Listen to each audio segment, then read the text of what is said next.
Wet sumping can be super annoying, super messy, but can actually be pretty easy to fix. Stick around, I'll show you how to fix that just using an old push rod like this.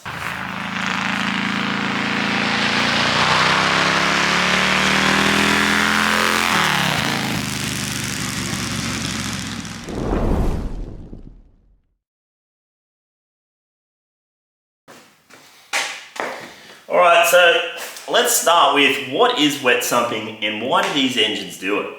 So basically wet sumping is when your cases get full of oil and when you start it, your breather gear is breathing oil straight out the engine. That's why you end up with a huge pile of oil on your bike and basically nothing left in your oil bag. So why do they do it? Well, basically the oil tank being higher than the cases, first off, gravity is going to want to push all the oil down there. So what happens is, in your oil pump here, you've got a ball and seat above where your pressure side of your oil pump is. So basically it's got a ball that sits in a little seat with a spring on top of it. So the idea of that is that when this oil pump is creating pressure, it can push the ball up off the seat and let oil pressure go through the engine.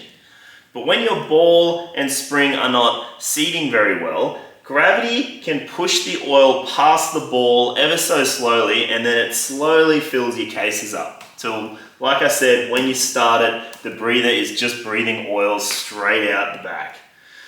So basically what we're going to do, we're going to come in, pull this oil pump apart just a little bit. You only have to pull one cap off and then we can get to the ball and seat and I'll show you how to seat it again using that push rod.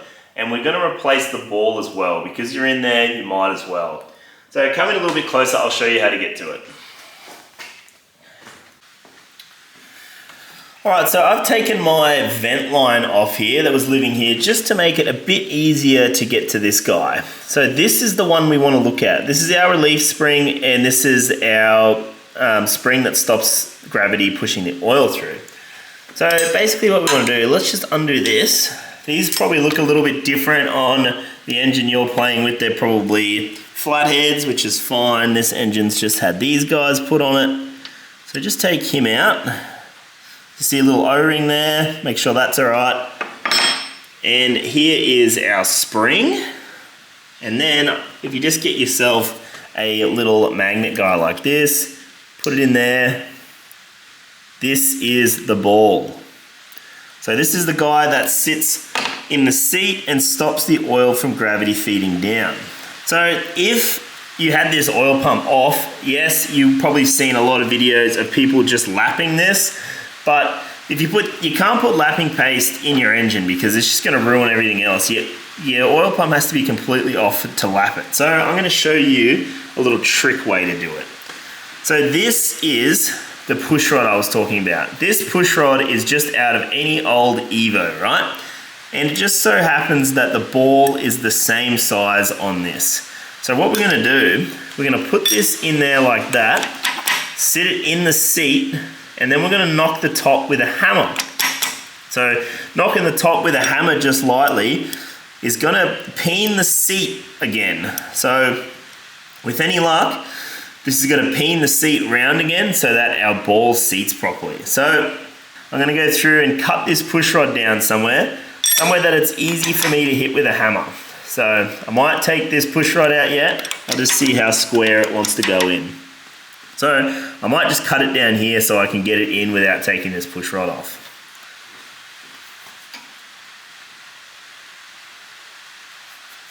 Cut it there.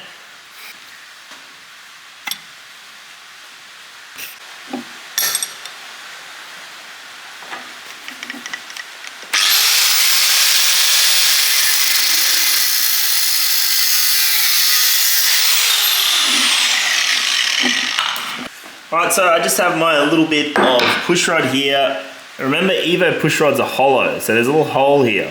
Make sure you get all the shit out so when you put it in there, you don't just fill it up. So basically, we're just going to put that in there and then just tap this. You don't want to hit it too hard.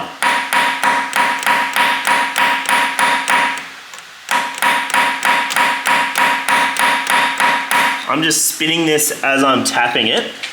just so I'm not just working one point.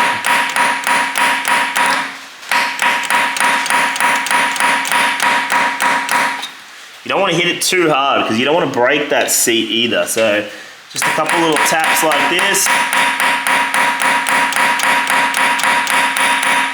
And that'll do.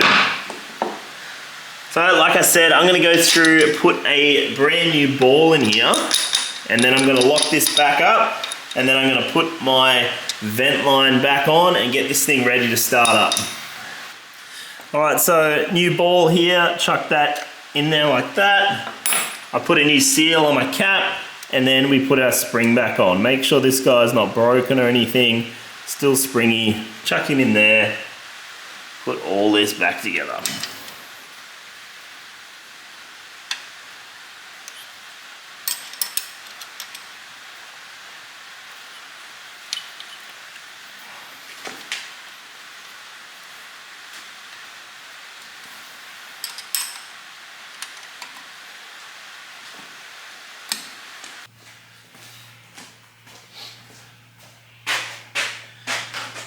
Alright, so I did a bit of riding around this thing after I rebuilt the top end. It's been sitting for like 2 weeks now, so that is plenty of time to see whether this thing's wet sumped or not. So basically all we do to see if this thing's wet sumped is just kick it over and start it really. Usually you can tell when these things are going to wet sump because when you're kicking it over it makes this god awful like groaning and like squelching noise and all sorts of like shit out of your breather pipe. Sorry, breather pipe on this side, shovel stuff's on that side. So, Evo as well, sorry. So, we'll just see if we hear that terrible groaning sound. So, I'm going to turn the fuel on. This thing starts pretty easy, so we'll see what happens. Has been 2 weeks. Maybe it doesn't want to start. 2 primes. I haven't heard any gurgling or anything yet. Let's see what happens. I might take a bit of timing out of today. Is that on? Yeah.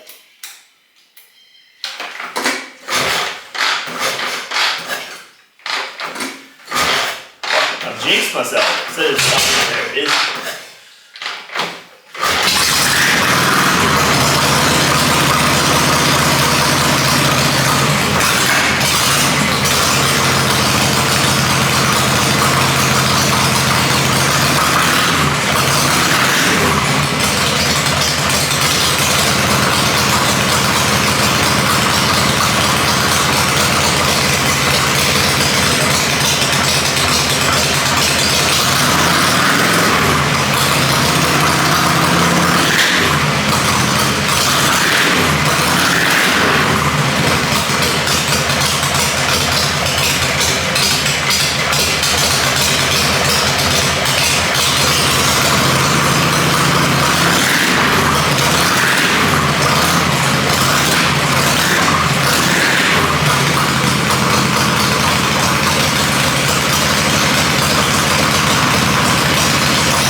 So that's pretty well it. As you can see, it didn't spill a drop. So our little fix that we did in our oil pump worked a treat.